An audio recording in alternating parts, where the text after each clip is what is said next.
product journey about 10 years ago.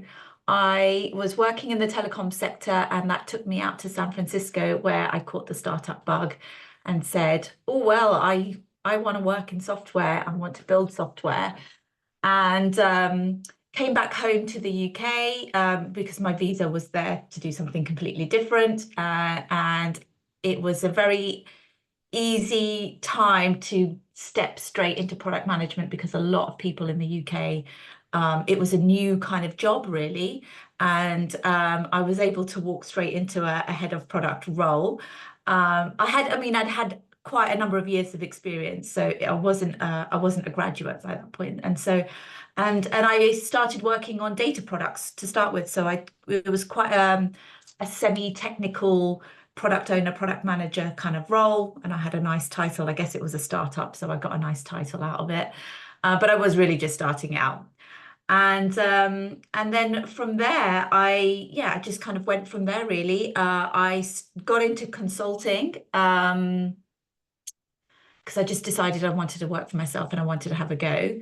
Most people thought I was crazy at the time, but I kind of just went on and did the same sort of thing there, working for myself as a contractor. And then I got a little bit more into, became very I would only work on things that really kind of called out to me and that had social purpose. So I became really interested in actually anti-corruption, believe it or not. And that was the space that I got into. So building tools and making data more accessible to, for example, investigative journalists, economists, governments to try to tackle corruption and try to detect corruption or risk of corruption, perhaps I should say. And that was actually like corruption is so linked to so many other issues. So I did the bits of work in financial inclusion and also a bit of work in environmental crime, which like let's say deforestation, for instance, is like usually linked to corruption of some sort. And so I did a few kind of projects in there. I decided with consulting, I'd done it for years, started to feel a bit lonely and thought, it'd be nice to have colleagues again. And believe it or not, the role at TransitionZero just, it found me rather than me finding it. And I looked at it and I thought, oh gosh, this is so similar to what I do. It's in climate tech, which is obviously I was just having my climate anxiety like a lot of other people and thought it would be good to do something. What can I do? And it was very similar. What TransitionZero is trying to do is to make, and I'll go into the company in a bit more detail, but it's very similar to what I was doing, making data and making software more accessible to non-technical people to work on a specific problem. So I had just the skills, I had just enough experience to show that I was interested in climate and wasn't just somebody who's prayed and sprayed with my CV. And I basically went in there and said, you need to hire me for this role. I've got this. I totally get the vision and I know how to build this product. And that seemed to have worked. And there I was. So about TransitionZero, you're right. It's actually a registered charity, so obviously not for profit, 100% grant funded. And what we're trying to do there is, in order to help governments in particular, there are other types of users as well, to plan their decarbonisation pathways for the power sector in particular. There are other sectors as well. You basically need to model the entire sector, the power sector, like how much demand is there? What are the prices? What are you generating? How much does it cost? All of that needs to be modeled. And this kind of modeling is actually, we've got a lot of PhDs who do this kind of modeling, but if we want more people in the world to do this modeling, we need to make it easier for them.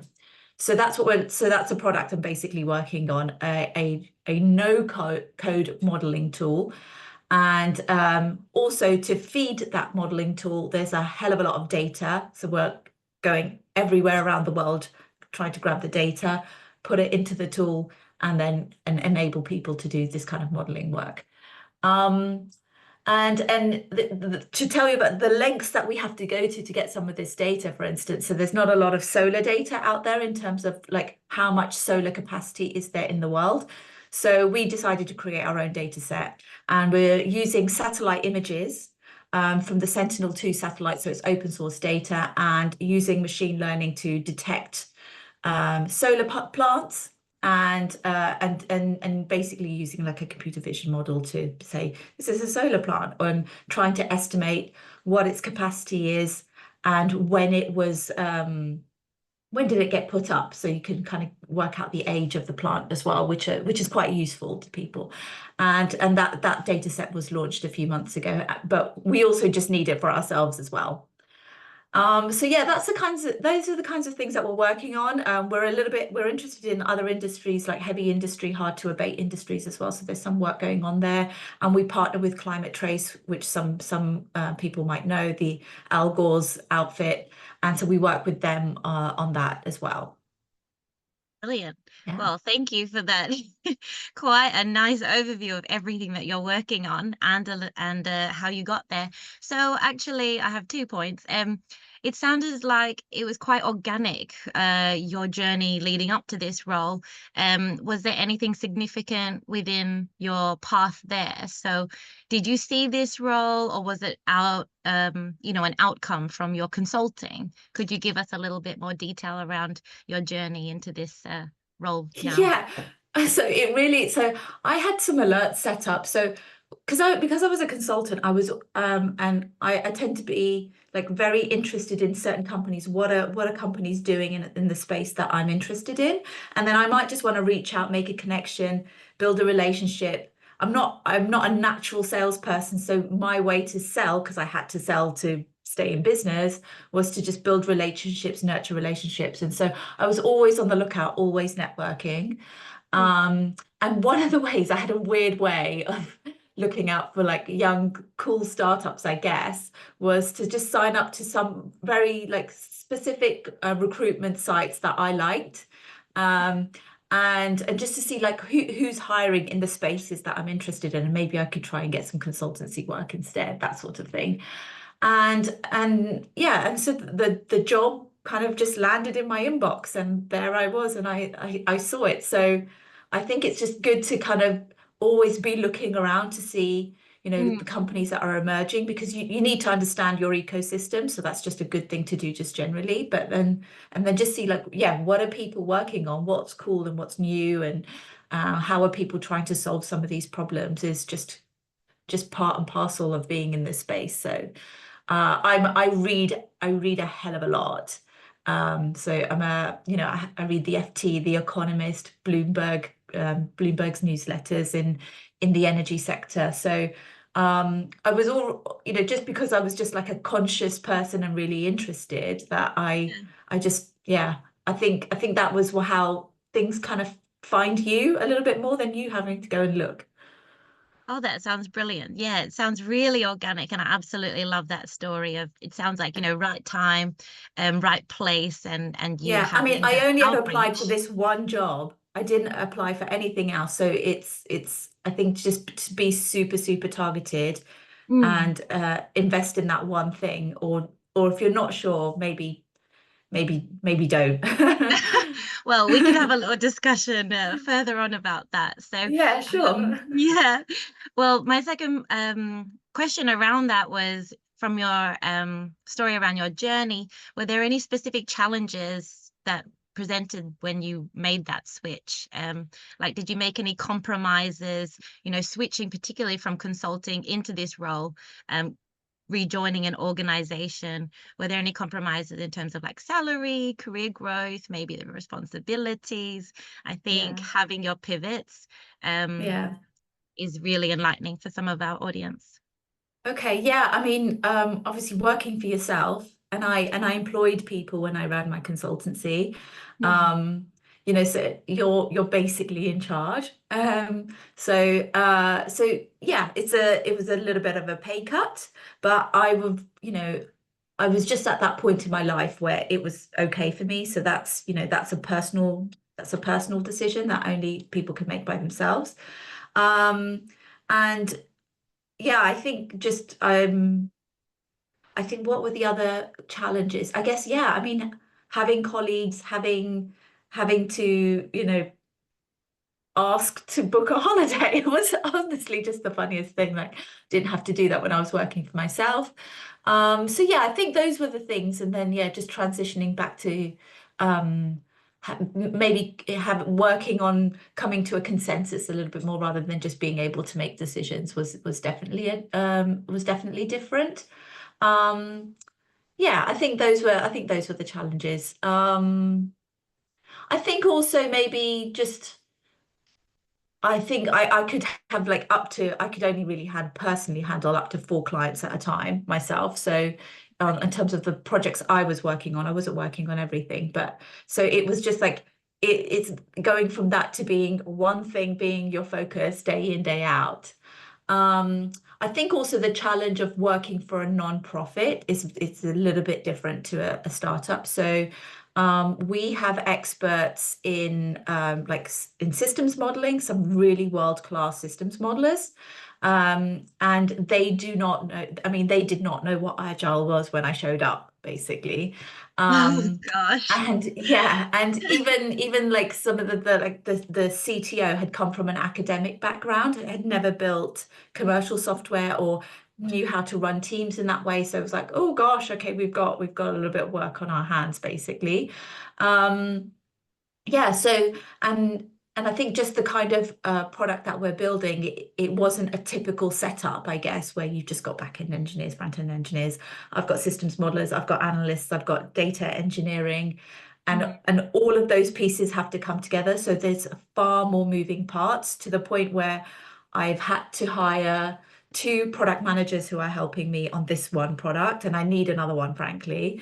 Um, and I Wow. think there's also, yeah, there's also the element of being like grant funded. Is I arrived and I could see what had been promised to these funders, Mm. and you have to deliver on the specific grants and the specific timelines attached to that, which um, which is like quite, you have to.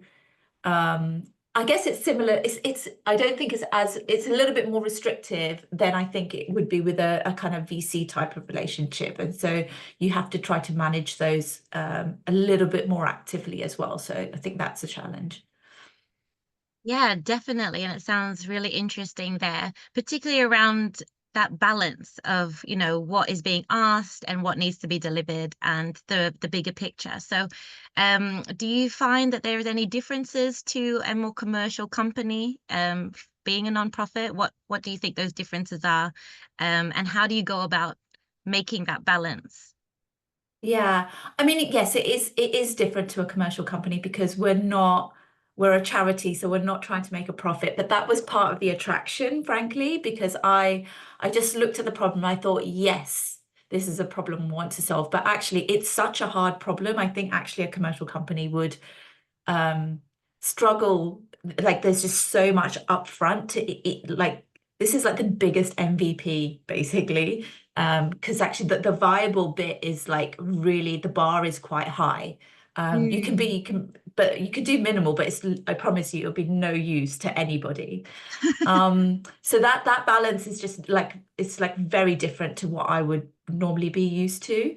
And and yeah, I guess but I feel like you've just got a bit more freedom as a product manager to really just focus on solving the problem rather than having that additional burden of like, okay, I've got to sell this and I've got to sell it for X amount to cover the cost because it's so complex and there's so many moving parts. It just adds to the size of the tech team you need to deliver it, let alone maintain it. So yeah, that's definitely a big difference.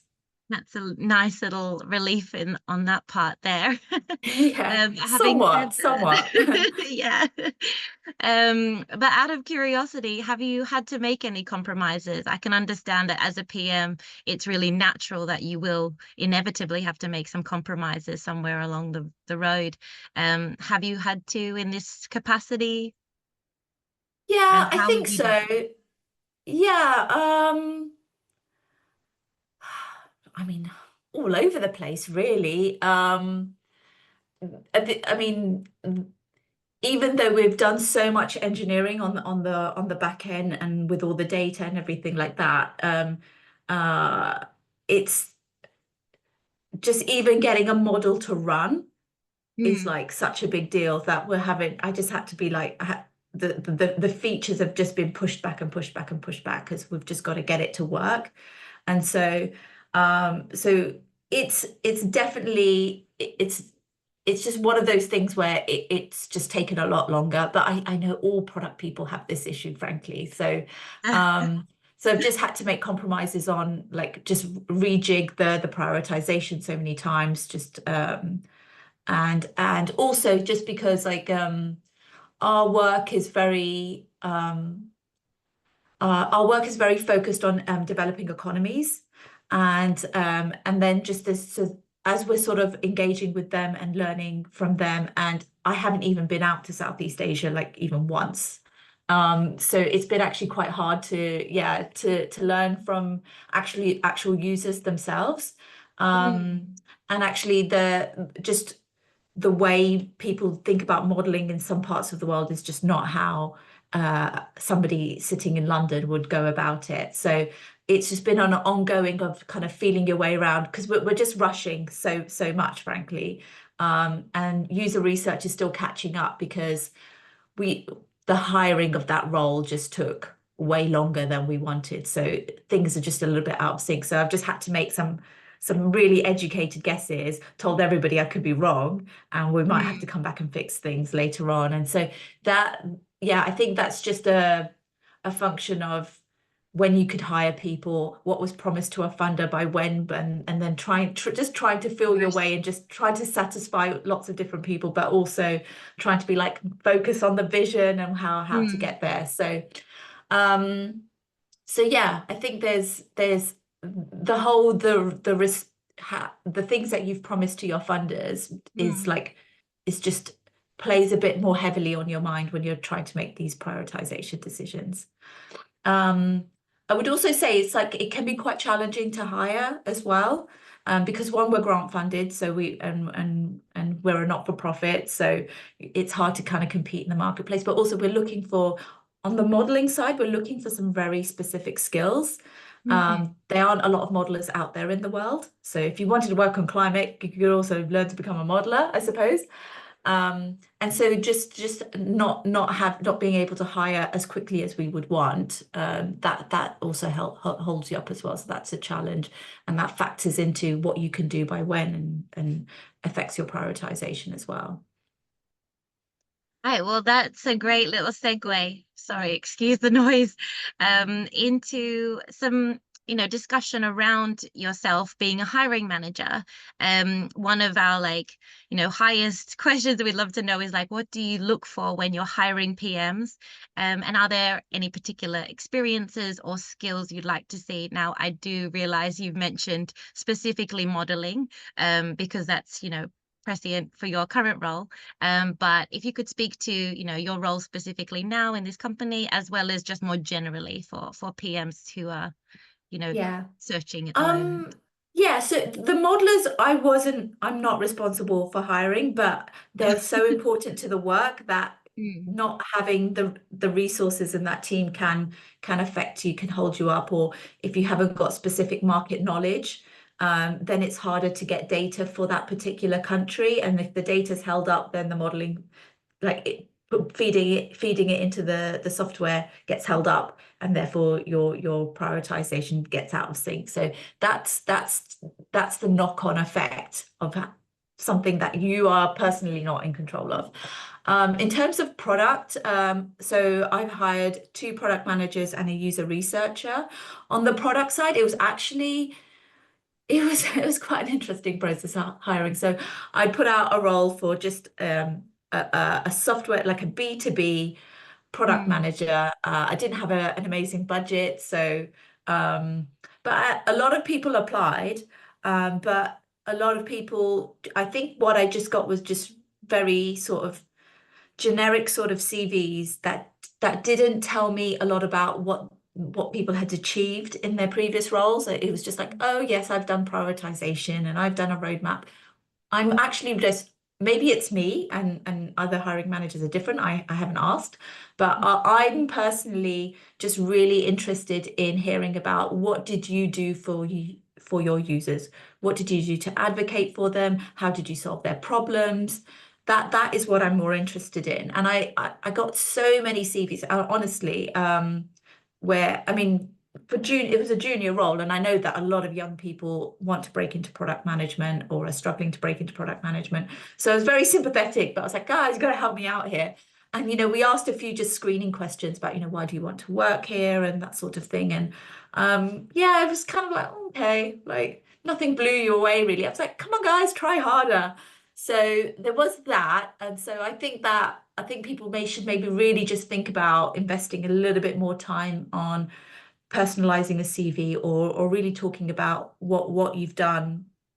And and it doesn't have to be like my experience wasn't specifically in climate tech. It's just some projects where tangentially it was relevant, or there were small projects and not particularly big ones either. So I didn't have a lot to say for myself, but you can get a role, and it's up to you to kind of structure your narrative, tell your story, and I think I didn't really see that much. So I think that could be pretty cool. I actually I was hiring for a B2B, product manager, and somebody who applied was actually not suited to that role, but was suited to another role that I thought maybe I'd hire for next year. And this person was a data product manager, had worked at a market research, very data heavy sort of start. I think it was quite a big company, so I'm not sure it's even a startup, but a lot, maybe a scale up is what we might want to call it, right? In Yeah. the United States. And he just said, I just want to change. I want to work on climate. I've not worked on climate. I went and got a master's related to sustainability, moved to the UK to do the master's, and he applied. And I was like, actually, you're not a fit for this role, but I would really, really love to offer you this role. But, he told a really good story and he had some really good experience. So he's actually working with the data teams and the machine learning team, and he's a Brilliant. really great fit for that. So it just kind of shows um, how, if you make a connection, if you try and you just say, this is who I am, this is what I'm interested in, this is what I'm good at, and this is what I'd like to do, then you can get hired.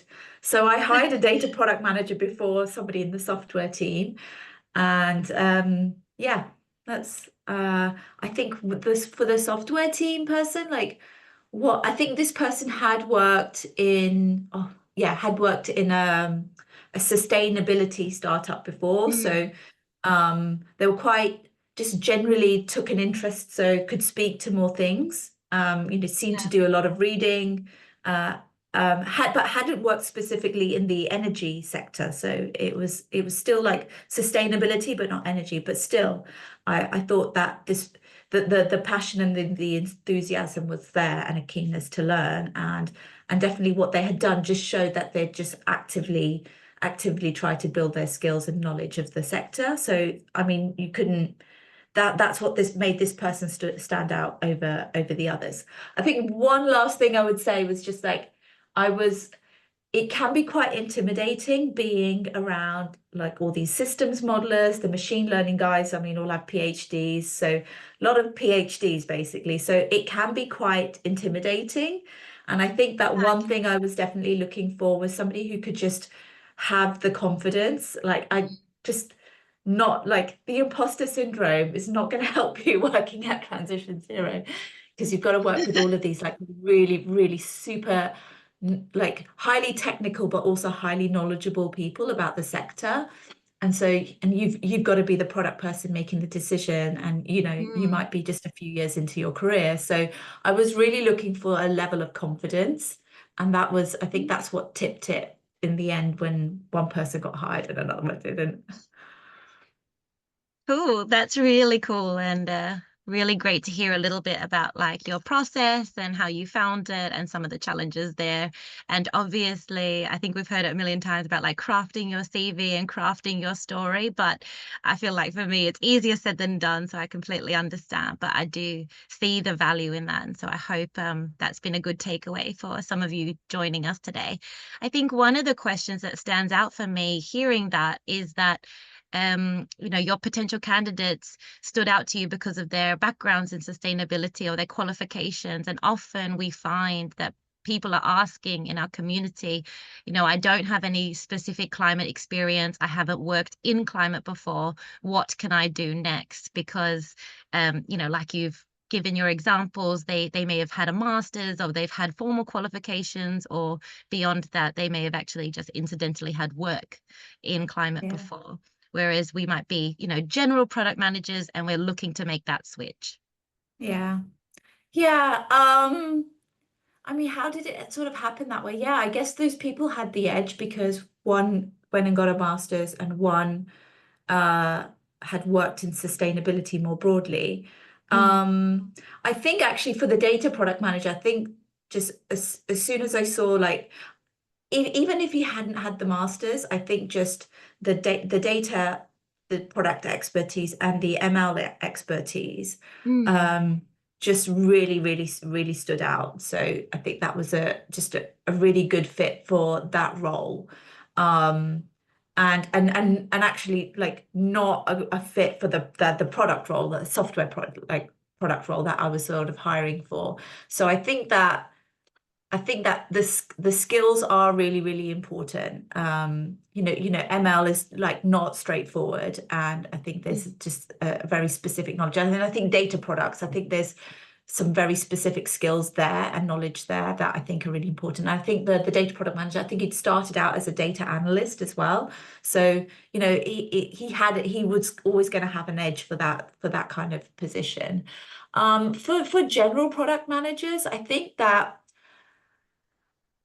what can you do? I mean, I guess I would have been in before I joined, like probably would have been a bit more of a general product manager. At least my experience in the anti-corruption or financial inclusion sectors, like, weren't really gonna, weren't necessarily like, yeah, I mean, they're I think I would have been considered a more of a generalist, I would say, mm, but somebody who had a background in data products. But yeah, I would say I was probably considered a bit more of a generalist.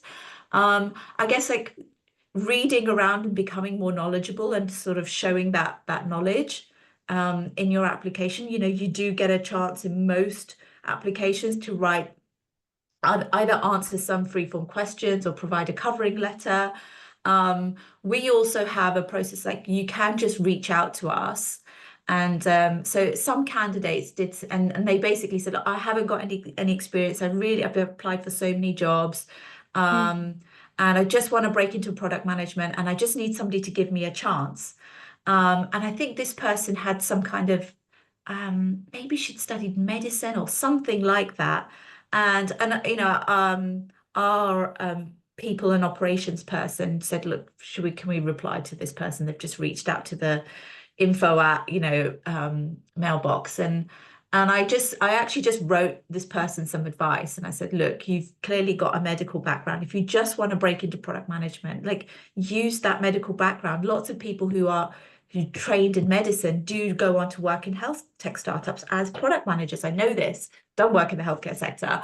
Um, and so, gave this person some very specific advice. So you can just contact people, you can ask questions. But I think that person was, by that point, I was into the process and it was looking like, some of the somebody got to the second round or so. We were going to find somebody. So I don't think it was going to work out with that person. But yeah, you can just reach out that way. And yeah, and just personalize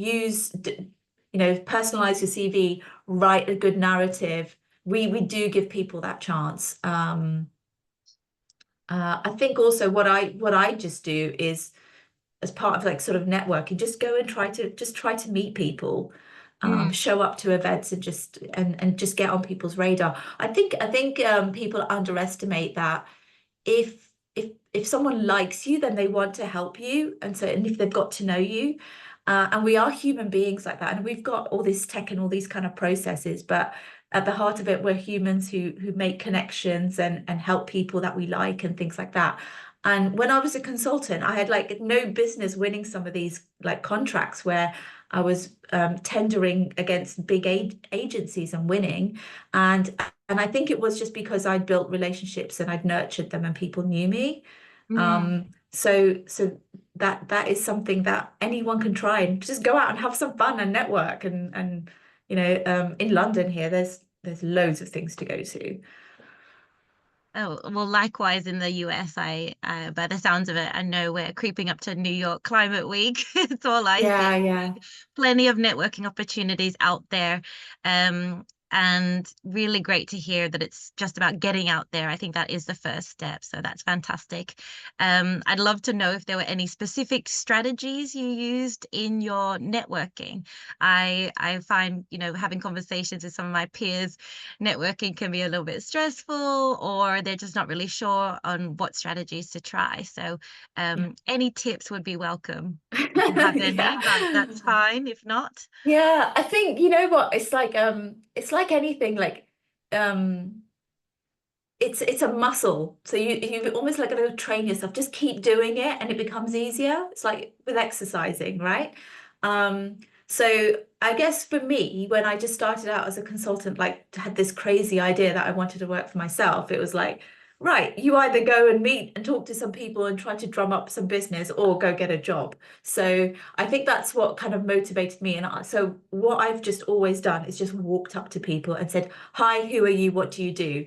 and tell me about yourself. And then just do it again and again and again and again. And after about an hour and a half, it's exhausting and I just go home. So I don't actually stay very long at these events because it's hard work listening to all of these people and then trying to respond with something intelligent to say. So I basically just do that. I'm quite selective about what I show up to. If I thought an event was of no value, I would go back. Um, and so yeah, so just and ask around. Like when I go to I go to a product managers meetup that happens in London, which is quite popular. I've been going for years. And so that's where I kind of go to sort of meet my peers and see and kind of mingle. just yeah, it's kind of one of those like it's a bit like a big self-help group sometimes because in startups especially you can be the only product manager. So when you don't have colleagues in a really small startup, Mm. it's nice to just have meet some other people and have a moan or something like that. Um, but actually a lot of my networking when I'm in a sector, I would just be like, okay, I'm not a product manager in the tech sector. I work Mm. in healthcare, I work in climate, I work in telecommunications and I just go and focus on that sector and meet people, whatever they do in that sector. So I don't limit myself to product managers.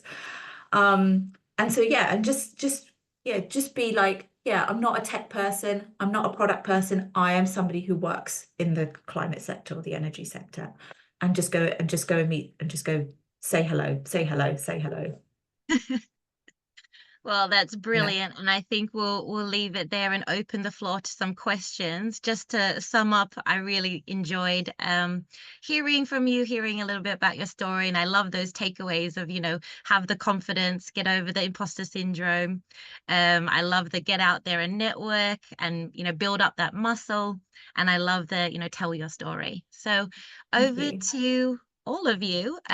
If anyone has any questions, feel free to leave them in the chat, or you can raise your hand and you can ask your question directly.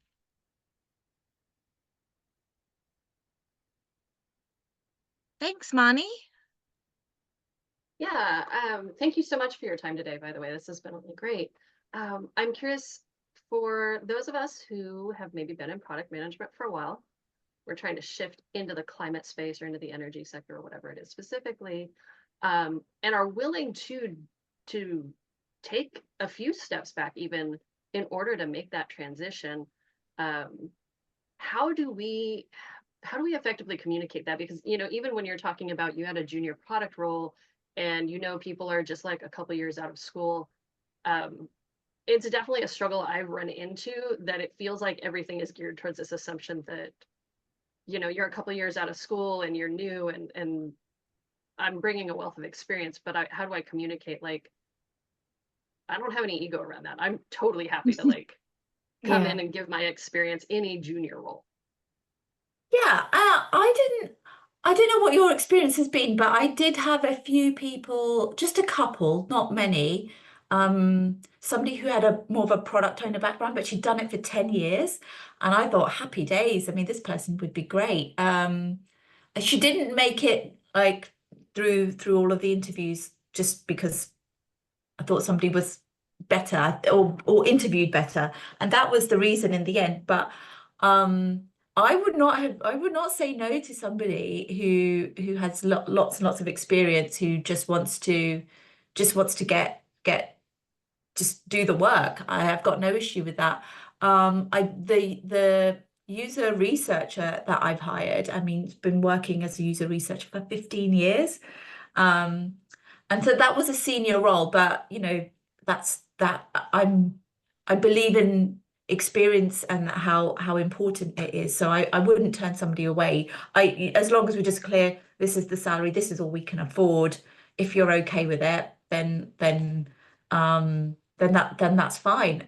If it is, I think that the flag you would kind of look for is like, okay, well, when will I get a pay rise? Well, like, well, that's when I would probably worry. But if we can just be upfront and clear about what we're able to offer, then I don't personally have a problem with that.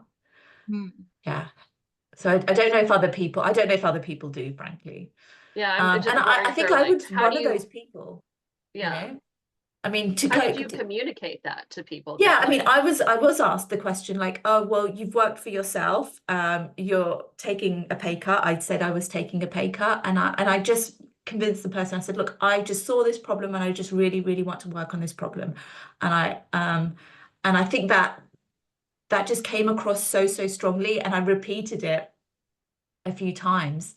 And I think it was just very convincing. I think I've had a lot of practice because I'm like, as a consultant, just always pitching for work. So I think I've improved how like selling myself, I guess. So I think you've got to, maybe that's kind of, that's the practice I've had. And so maybe that's what it is. So, but I think I prepared for the interview, and so I thought about the questions that might come up, and I thought that might be one of them, and so I had my answer ready, and I made sure I sounded convincing.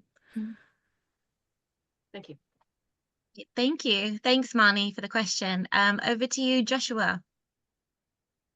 Thanks. So mine is sort of has a similar overlap to what Marnie was talking about. We're very much so in the same sort of position where we both have over 10 years of experience in product, et cetera. My question is, in your experience, right, of other, as I've explored this space, tried to get my bearings around it, one of the things I've noticed is that it is culturally different from many other, industries that you might work in, right? Even to the point of like job listings aren't even in mainstream job boards. You have to go and find communities, and you have to go into like the byways to go find this information.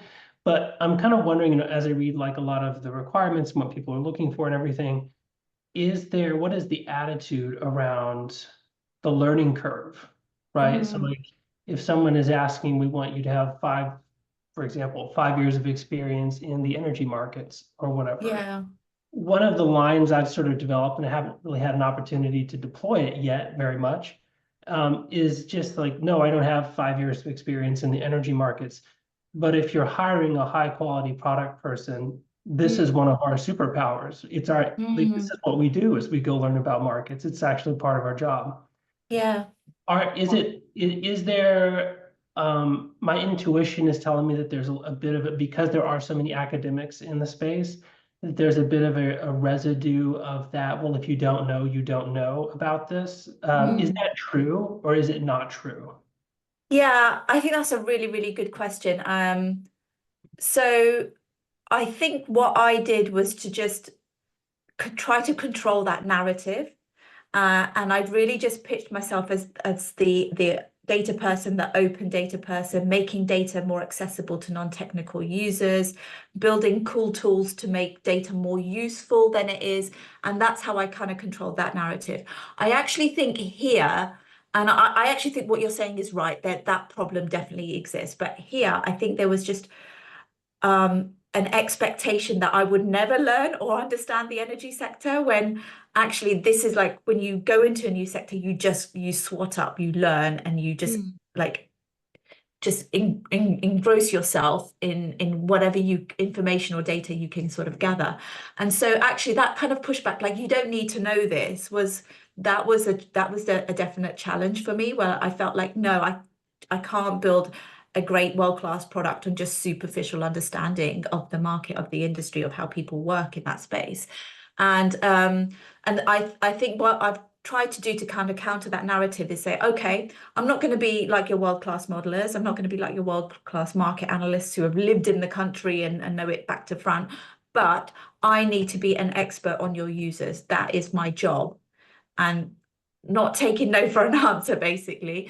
And that's how I've tried to kind of get around that issue. But the thing is, like, I've got in the door now, right? Some people don't even get past the CV sift because they don't have the 5 years experience. So I think it's a little bit, I think that's a little bit silly, frankly. So that's pretty challenging if it's gonna be some kind of automated system where a human being doesn't even look at your CV. So it's really frustrating. But I think because I was also worried that I wasn't an energy person, that I actually just contacted the CEO on LinkedIn and just sent him a message as well. So I said, I've applied. This is what I can do, and then started that narrative about being a data person.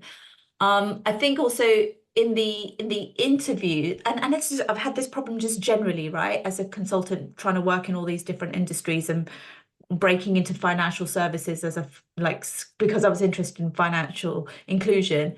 And my CV kind of had this narrative that I was an expert in breaking into new industries or just building products in completely new industries. And I remember once being asked a question, so when I went to work as a consultant in a health tech company, and they said like, well, what experience do you have of learning a new industry completely when you haven't worked in there before? And I just said, well, look, I literally there was a paper with my CV, and I just said, I did it here, I did it here, I did it here, I did it here, I can do it again. But that's when you can get a foot in the door. So I guess like try to network, try to find somebody who will advocate for you. Remember that people do get finder's fees. So building a relationship with a company that you're interested in, it's much harder work than I think it should be, but that could be a way. Yeah. Thank you. And on that last point, definitely heard a lot about referrals, a little bit of debate around how useful they are, but of course, pursue every option. And I think that's really valuable. Could I just add one more thing? I think the energy sector in particular is quite like a bit old school in a way. So I think that there is a particular kind of challenge that other, like even like health tech or financial services and fintech, and they're just a bit more, they get product roles, and that our job is to learn a new sector, but we're still great product managers. But I think energy is I think it could be a bit better, frankly. So that's I hope they're improving. Well, thanks for that. And I do encourage all of you to go back and look at some of our past videos. There might be some snippets, some little Easter eggs hidden in there to give some light on different industries, including the energy industry. So we're coming close to the end of time. So let's hop over to Bill and Nikhil, and we'll have some more conversation. Over to you, Bill. Hello, and thank you for all this. This has been completely wonderful. I'm fascinated by the fact that you're working on models. And you're creating models as a company.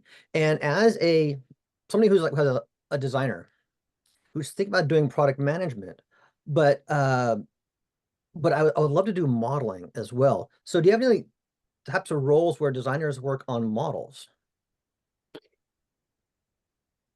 No, I think our designers are working on the best way for users to interpret those models, which is actually very, very hard. Yeah. And sometimes we call it like reading the tea leaves, to be honest. And it's a really important aspect of modeling. So modeling is only the beginning, right? It's what you do with the model. So I see our product as giving people the tools to advocate for certain action, and the results, the results of the modeling are like crucial to be able to do that. So I think that's going to be over time a lot of work to make that easier for those people who are trying to say, okay, we need to shut down this coal plant because of X, and we need to invest in solar over here for this reason. And so a really, really, really, it's going to come down to really good design. Otherwise, it will all fall down at that point. So I think you know, and our designers are not modelers, but we're all having to learn. And I think that's a pretty cool thing to be able to do and to learn. It's really interesting. So yeah. Cool. Thank you. Awesome. Over to you, Nikhil. Thank you. I had a question more regarding early career in the climate space. A bit about my background. I have clinical operations experience, and I think I'm somewhere in the part where Sabah, right when you started your consulting, like right now, I'm in that phase where I'm exploring the tech space, and I realized the Toronto's tech space and the co-work culture, and I'm sort of building myself as a generalist in the data engineering side with a bit of molecular biology background. I've been lurking in the climate space for a bit, so around a year since I came across work on climate just randomly, and been sticking around. And I know a lot of people have, as mentioned, 10 years of experience who are in that upper management level who want to implement these strategies, right? Climate associated strategies. I feel like we all have that same level of, be it a senior manager or an early career, we have that same level of climate anxiety, but not the same level of opportunity, because an upper management could easily pivot or implement strategies or projects. But I just wanted to understand, has these projects been trickling down? Is there more need for early career professionals, or what can early career professionals be doing in the space to do some great work like you're doing at the moment? Yeah, I mean, I think one of the people I've hired is definitely an early career professional, like a few years into their career. So maybe he's just super lucky. Like you're all very jealous of him or something. But no, I think there are opportunities. I think the thing with climate is in software, I think maybe I was a little bit skeptical of how successful I would be if I went all out and said I want to go work on climate. So I think maybe that's why I didn't, and the opportunity came to me because I thought I looked at a few things and I thought, well, anything to do with like carbon offsetting or carbon credits, I just thought, well, there were all of these platforms knocking around, right? And I was just not interested because it's the science shows that carbon credits and offsetting does not reduce emissions. And but there's an opportunity for a lot of people to make money, and people will convince themselves of all sorts of things. But I just said I'm not going to work on those. So and generally in the in the tech for good sector, sometimes I think there's like a lot of good intentions, but is it really solving the problem? So I think that actually does make it really hard when probably if you are an engineer, like you studied like mechanical engineering, there's probably a lot more opportunities for you. Certainly in the UK, there are more jobs than there are people to fill them. So in software, it is a bit harder, I'll be honest. So I think you've just got to do all of the things that I've said. And I think if you work really hard and if you're really determined, yeah, you'll get there. No, I completely understand, and thank you. What I really loved about TransitionZero is also the fact that they're doing something different with the fact you're doing data products, like open source data products that can be incorporated in any firm. And I think that is definitely different from the generic companies that are coming out with offsets, platforms for offsets and stuff. So thank you. Yeah. Sorry, I'm not sure I answered your question. You did. Okay. In a generic way, but it is motivating at the moment. So thank you. Thanks, Nikhil, for the question. And we can always have more of this discussion endlessly in the community. Just a final, if we can squeeze in two, but over to you, Sean. You might be our last question. All right, thanks. So my experience building data products for the past couple of years, I have a lot of questions just about your work and what you're doing, but I'll save those. Those are more detailed technical questions. My question, though, is a bit more around the balance of networking versus that kind of job hunting, looking for postings, putting your resume, submitting your resume in. Having done consulting myself and sales for consulting, I'm on the side of more of like, it's about relationships and networking, and that is where I'm putting a lot more energy. And so I guess from your experience in hiring, how much of your hiring came from network versus came from submission of to a job posting? Yeah, I think in the end, I mean, they were submissions that I just kind of posted around the community, because we don't have money for recruiters here. So it was me basically posting on Slack channels and like mind the product and things like that. But also I actually showed up to the product managers meetup, and they have a really great thing where they'll ask you when you walk in the door, are you hiring, or are you looking for a job? And they'll give you like a badge, and they'll bring people to you. So I mean, they were really, really great. I was actually quite impressed, because I just showed up because I always show up to the meetup. And all of a sudden, like I met like 8 people in one evening who were super, super keen. I think that it wasn't that I didn't want to hire all of them. I think some of those people I would have hired is that I wasn't offering enough money, and so they didn't want to work for me. So it happens both ways. But yeah, so those kinds of events are great, frankly, and it can really work out. It didn't for me in this instance, but I would definitely rely on events like that. Yeah. So and actually with my consulting, I would say like most of the work that I got was me just banging on people's doors, meeting people at events, and I didn't really get any of them from applying to anything, because people don't just say, hey, we're hiring a consultant, like a job posting. So I got all of that work through my network. Brilliant.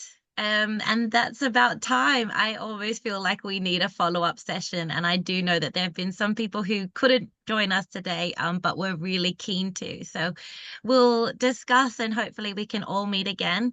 I realize we're at time, so thank you all so much for joining. If you have any other questions, please just pop them into the Slack, and we can pick up this conversation afterwards. I can always share the questions on, and we'll always try our best to help each other out. So thanks again, and do keep your eyes peeled for our next event. And also ping me if you have any ideas for new topics, new guests, etc. So have a great rest of your day if you're joining us in the morning, and great rest of your eve. Bye, everybody. Thank you. Thanks, everybody. Thank you. Bye. Thanks. Thank you. Bye.